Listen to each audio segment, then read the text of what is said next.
Hello and welcome back.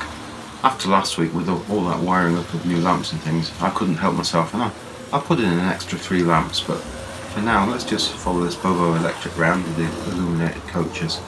And it just looks terrific in the dark like this. There's that level crossing there, really nicely lit up as well. And we're just going to bring this round past the station beyond points number 11 and we'll bring it to a stop and then we'll back her into the station. Now we can see that extra lamp there next to points number 11. And that really lights up that point really quite nicely and smoothly back into the station. We'll watch those coaches flicker as it rolls back in there, nice and smoothly to a stop. And then we'll just have a look down this line of coaches. I think this is terrific in the dark with those illuminated coaches in the centre there. We've got all those station lamps just picking up the rest of the detail. And I think the B12 sitting there looks particularly nice, picked out in the dark like that. And as we run across the points here, we're going to come back down to points number 11. And as we switch those, you'll be able to see the lights on the coaches go off. There we go, out they go, and the current's cut off to that siding. And either side of the platform crane there, I've put in the other 2 lamps. We'll just bring up the lights a little and we can see the Flying Scotsman sitting in the background there. But I think we'll have a quick look at the crane and then we'll move on to the Flying Scotsman. There we have the platform with operating crane, and this was catalogue number R.475, and from what I've read it was in production between 1963 and 65, although it does seem to show up in the catalogue a little bit later than that, but not listed as an item. It comes in a Trying Railways box, and on the end we've got the old catalogue number there, R.475, platform with operating crane. There's quite an interesting sticker on the other end. We'll just have a swift look at that. Box has seen better days. Yeah, there's quite a bit of information on there. I presume the bit at the bottom there is possibly the price. I'm not sure what the other letters refer to.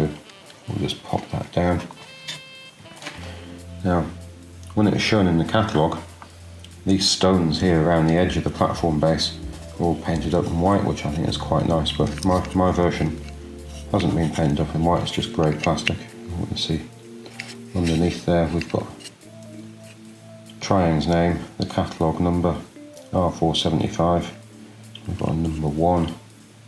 And we've got made in England. We've got these curious holes there, which I suppose are for pinning it down to the baseboard if you weren't using it on a platform, although it's got no countersunk bit in there to hide the pin heads or the screw heads, which is quite strange.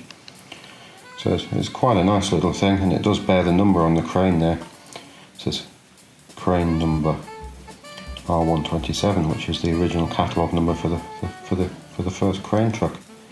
A really pretty little thing, and the crane's just held in place on the platform section with a screw there, and I believe that's the same screw used to hold the coaches together, just a coach screw. So Trying just reusing parts there. I'll just pop that down and have another look at it sitting on the platform there. I think that's quite a nice thing. So the main crane body, as well as being used in the crane truck R127 between 62 and 79, was also used as part of the transcontinental range on a wagon catalogue number R560, the TC crane truck. That was available between 62 and 65. So we can see we've got some true operating value here. So we can raise up the hook there just by winding this little lever here, and we can also lower and raise the jib. So that's quite nice, isn't it? So it truly was an operating toy. Just listen to that great sound as she takes up the slack between the coaches there. This is the wonderful apple green Flying Scotsman with firebox glow from Trying Hornby. She's catalogue number R.855 and became available in the later part of 1968. And she seems to have been with us till 1977. Now when she first arrived, she had the firebox glow, but as other features were added, like plated wheels and chuff-chuff sound in the tender, the firebox glow was sadly dropped. And there's the box, just like the model. The box has been around a bit and it's had a little bit of wear and tear over its life. It's lost its original sticker on the end, and somebody's made a homemade one here. We've got the catalogue number R.855 LNER 462 Loco Flying Scotsman. There's no price on there either. On the other end, the sticker, you can see where it would have been at some stage. So we've got Hornby's name on either end of the box. And not only they printed their name on this smart cardboard sleeve, but they've put the name of the model in here as well, which I think is excellent. Remove sleeve to display contents. Just have a look at the other side, it's also the same. So we'll just remove the sleeve, as the instructions say, and we'll display the contents. It's a rather splendid looking model. They say it is a well used model. I don't have the paperwork for it, but she looks fine sitting in that yellow vac form tray, doesn't she? It's a really stunning looking thing. Just imagine getting one of these for your birthday back in the late 60s. Just look at those wheels, I think they are really stunning. Now we've got this wonderful model out of the box, we'll just have a swift look at the back of the cardboard tray, because Hornby have gone to the effort of putting quite a lot of information about the Flying Scotsman on the back of the box there, which I think really is quite a nice touch. You can see the cardboard or the printing is beginning to wear a little here. Now we'll have quite a quick look at the model, because I covered this in a video earlier in the year, and I'll leave a link in the description box so you can have a look at that if you'd like to. But she really is a fine thing. The lining is quite terrific. And the lettering on the tender is just beginning to suffer the tiniest amount there. Got those wonderful handrails there on the back of that corridor tender. And we'll just move swiftly down the side of it here. We can see the lettering on this side of the tender is also suffering a little bit. It must be something to do with the way it was applied, slightly differently than the cab sides there. We have a little bit of paint loss on the cab roof there, nothing too bad. Those wonderful white bands around the boiler, really a terrific looking thing. That buffer beam looks quite business-like, doesn't it? Metal buffers just pushed into the plastic bodywork there. Excellent handrail picked out on the smoke box door there. And we'll move along, look at the front edge of that cab. Those windows look terrific, don't they? Imagine that storming down the line towards you in full steam. It's fairly plain, the top of the tender, and the coal detail is quite nice. And I do like that shovel just tucked away in the corner of the tender there.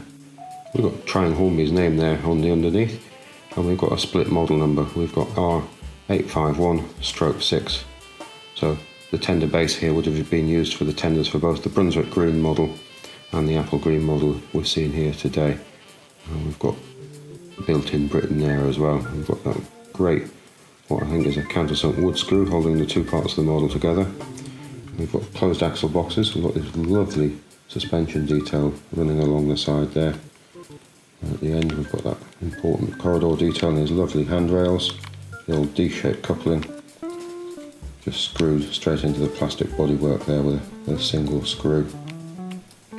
Really is a fine looking thing. The tender detail here is quite extensive too. We've got that little window there we can see through up towards the shovel. Maybe it's not a window, it's just an access hatch to grab the shovel from. Sort of a louvered type door there. A swift look at the underside of the model. Really to look at these wheels, just look how much wear there is on there. It's seen an awful lot of track time, this model. And I just love these centre flangeless wheels which have been painted up in green, just like the spokes and the main driving wheels. And this valve gear is a little oily, it does need a bit of a clean, but really has seen some action, this model. And here we've got the all-important firebox glow unit. You can see they've got the yellowy orange piece of plastic there. We've got the little light bulb in there, just wired directly back to the motor to take its power. I think this was quite a selling point for this model, especially in the early period. So we'll just put a little power on there and see if we can get that to glow.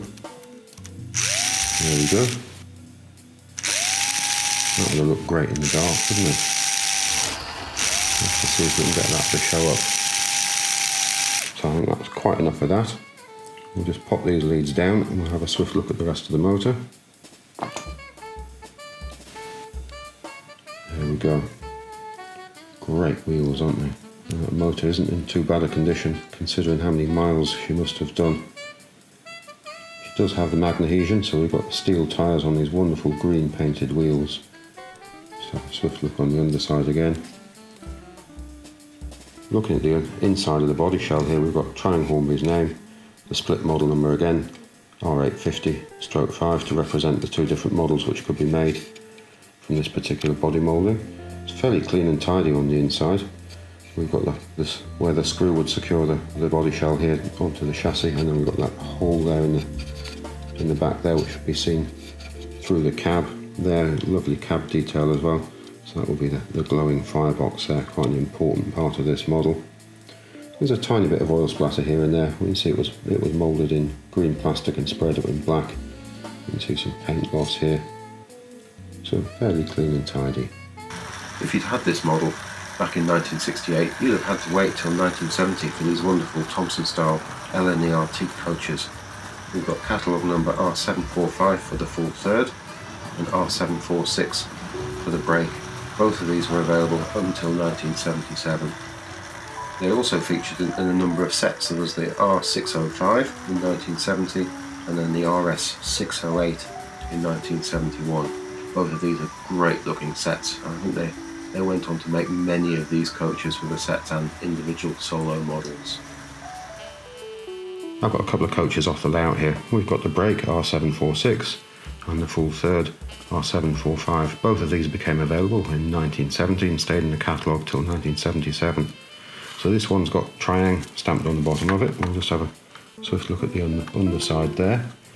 We've got the old white rimmed wheels on pinpoint metal axles. We'll just pop that down. We'll have a look at the brake. This one's got Hornby stamped on the bottom of it, so it's from a slightly later period.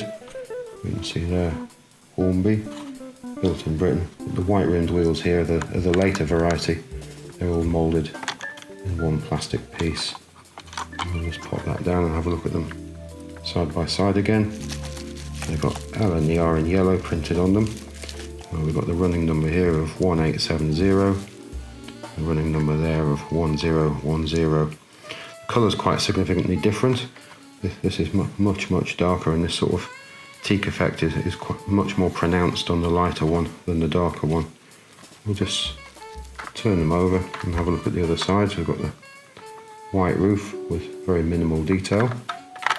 Let's pop that down, and on this side the window detail has got the handrail just printed onto the glazing strip. Quite simple but effective. No seating units were ever made for these coaches. I think Triang thought that they would never sell enough of them to warrant making a separate seating unit, because of the window spacing didn't fit the existing units available. But in the end I think they sold rather a lot of these coaches. And just time to catch up with the Flying Scotsman one more time, crossing the suspension bridge there, just backing off the power. The weight of all of those coaches is going to help it gather some extra speed as it comes down here. Storming around off into the distance. We're just getting the occasional glimpses of that firebox glow, which I think is quite nice. A very important feature of this model, I think, as well as R.850, the Brunswick green version of this model, which was only available between 68 and 70 sadly. But I'm going to leave you this week with page 9 and 10 from the 1969 catalogue, in which you can see both of these models at the top of the page. A truly great page of models. Look at those wheels flying up there. That's just pure power going down onto the track there with a mad adhesion. I don't think there's any element of slip there whatsoever. Just slowing down a little there and back onto the bridge. Thanks again for watching, and if you look back again next week, we'll have something else from the Triang Hornby range. Goodbye now.